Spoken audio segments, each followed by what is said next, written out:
আমি তোর একটা চা খেয়েছি, আমি 6 টাকা দেবো, বাকি তাহলে রইলো কত 17 টাকা। তোরা দুজন কিভাবে দিবি তোরা ম্যানেজ করে নিস। সবাই 7.5 টাকা করে দিলেই তো হয়ে যাবে। 7.5 7.5 15 7.5 22.5 আর 50 পয়সা।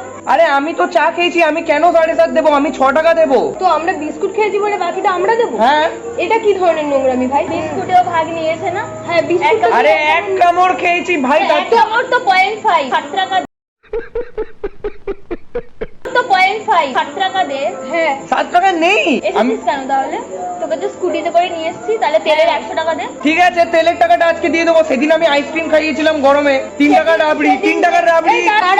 তার আগের দিন যে পিকনিকে আমি ডিমের টাকাটা দিয়েছিলাম, ওই টাকাটা তো বাকি আছে। এবার ওটাতে আরে ভাই রাত্রেবেলা 1 কেজি বেগুন নিয়ে গেছে 30 টাকা, ওটা তো আমি দিচ্ছি। ঠিক আছে রাবড়ির গল্প ছাড়, তুই আজকে গাড়ি করে এসেছিস, তার 100 টাকা তেল খরচা দিয়ে গেছিলাম। আমি হেঁটে চলে যাবো আর ভেবে নে আমি হেঁটে তুই তো এসেছিস। আমরা কেন ভাববো? তোরা কি পাগল? তেলে তাহলে 100 টাকা দে। হ্যাঁ তেলের 100 টাকা দে। আমি দিয়ে দিচ্ছি 23 টাকা।